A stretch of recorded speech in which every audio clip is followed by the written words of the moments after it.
que é para o Dr. Marco Andrei, que é como cobrar das secretarias de saúde que a atenção básica tenham recursos para fazer o diagnóstico de Hansen nas UBSs e nas escolas. Existe a campanha dos 3 bichos, anualmente com baixa adesão dos responsáveis no preenchimento das fichas de avaliação. Como mudar essa estratégia que não funciona?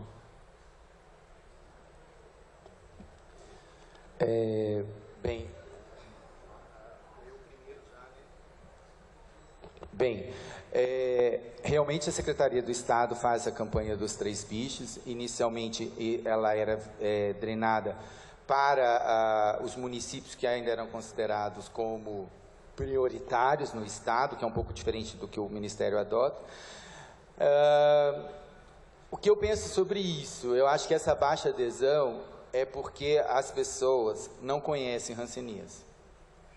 Não há nenhuma informação na mídia sobre o que é hanseníase, o que são os sintomas relacionados à hanseníase.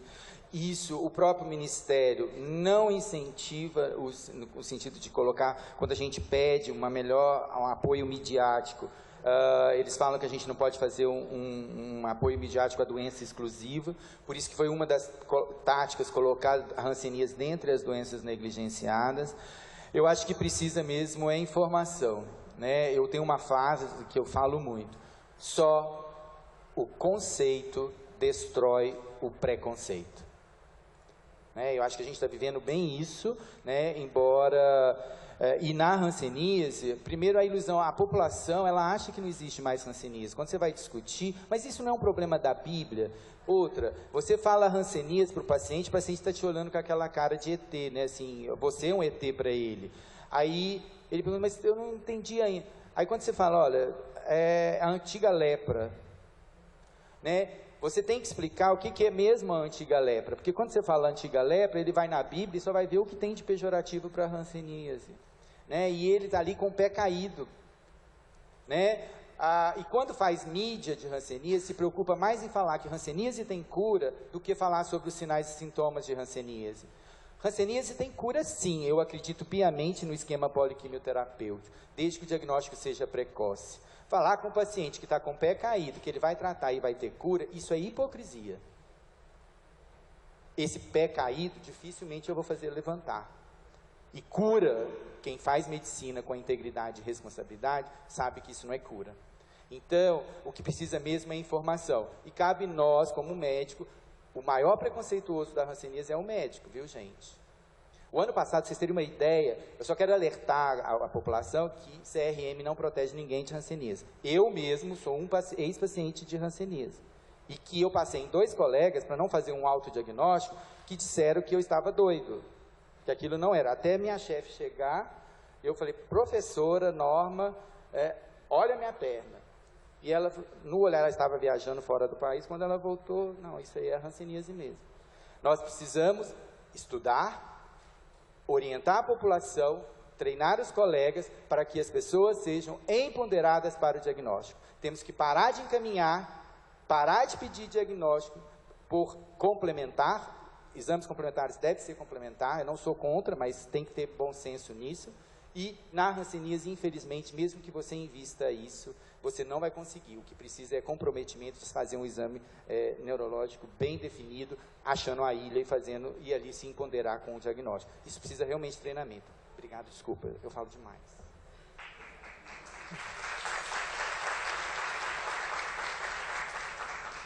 Eu vou aproveitar e fazer uma pergunta para o professor Marco Andrei, em relação à posição da Sociedade Brasileira de Hansenologia, que é a mesma da de infectologia, né, em relação à multidroga terapia única que quer ser implantada pelo Ministério da Saúde.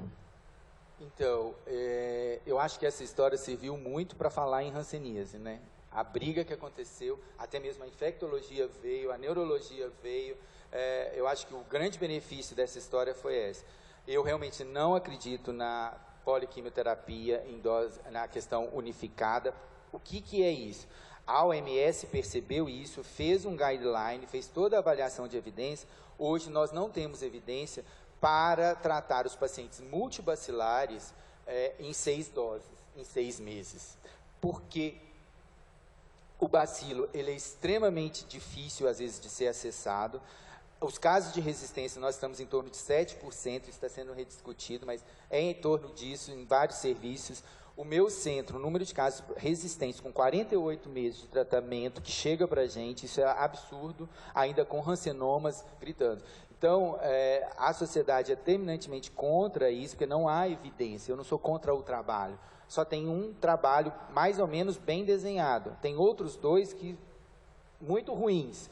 Eu só queria ver se a mudança para isso, para uma saúde pública, aconteceria do mesmo jeito com os biológicos no câncer, por exemplo. Porque é impossível achar que o paciente que tem rancenomas vívidos vai conseguir se curar integralmente com 6 meses de tratamento. E a OMS preconiza fazer um tratamento só, né, que é o tratamento multibacilar, que vai virar padrão tanto para o paucibacilar 6 meses, como para o multibacilar 12 meses. Isso é bem diferente do que eu pegar todo mundo, fazer um tratamento único e considerar todos curados com 6 meses. Nós vamos aumentar em muito a resistência. É a nossa proposição. Temos tempo para mais uma ou duas perguntas, né? Vou fazer mais uma. Para mim também? Para você também.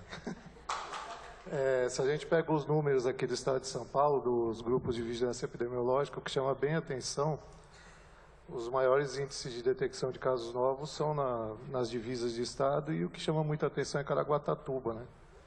Por que será que nas divisas de estado está fazendo bastante diagnóstico em Caraguatatuba, que faz divisa com o Oceano Atlântico? Bem, as divisas, eu acho que é muito bem justificável pela migração, né, de outros estados endêmicos e tudo mais. Em relação a Caraguatatuba, que tem uma... Eu já fui convidado pela Secretaria do Estado em dar treinamento lá. Nós treinamos há uns 3 anos atrás, né, treinamentos teóricos práticos. Mas Caraguatatuba tem uma região meio que ilha ali, e que tem um histórico antigo de pacientes que eram meio que exilados ali. Então, eu não sei literalmente assim, te dizer com embasamento científico, mas acredita-se que tenha nesse pessoal que mora nessa região em ilha, parece que tem uma questão de susceptibilidade também. Mas e com isso acaba o pessoal mantendo-se em treinamento, em vigilância, que isso aí ajuda mesmo o número de casos. É interessante falar um pouco sobre isso, porque o que acontece? Eu estou respondendo o processo ao CREMEP de Pernambuco, porque eu dou treinamento e isso aumenta o número de casos na região. E as pessoas não admitem isso. Para o gestor, significa fazer mal à saúde. E ele não vai perceber nunca que o mal à saúde é o próprio, né? Mas, enfim, nós precisamos mudar a maneira de abordar isso com os nossos gestores brasileiros. Porque nós precisamos fazê-lo entender que o diagnóstico que você faz hoje, isso é de gestores passados que não enxergaram. A hanseníase leva 5 a 10 anos para se manifestar. Então, ele tem que fazer disso uma política positiva para a saúde. Eu estou fazendo o diagnóstico porque eu estou cuidando. E o que acontece no país é que a justiça é um grande Ministério da Saúde. Então, o que acontece? Eu vou para Mato Grosso, vou lá, treino, atenção básica, eu não faço mais treinamento teórico, eu tenho que ir um dia para teórico, um dia para prático. Se não puser a mão e não ver paciente, não treina hanseníase. Gente, desculpa, não é esses slidezinhos aqui que vocês vão aprender hanseníase. Então, e aí, lógico que vai ter um boom de diagnóstico. Aí o que acontece? O Ministério Público chama em clausura o gestor para se justificar por que a hanseníase está com um índice tão ruim no estado. Isso num estado que é hiperendêmico há décadas. Pernambuco é alta endemia há décadas. É o maior estado fazendo diagnóstico em criança. Então, ou seja, ficam disputando o que é hiperendemia alta, hiperendemia média e hiperendemia baixa, porque, enfim, coisas de Brasil. Antes de terminar, eu queria comentar uma coisinha só. O dia que nós tivermos uma tomografia ou ressonância para fazer diagnóstico de hanseníase, vamos fazer. Aí vai aumentar. Vai aumentar. Os nossos médicos residentes não auscultam o pulmão a não ser que em cima da camiseta, porque eu nunca vi escutar em pulmão com o tórax nu.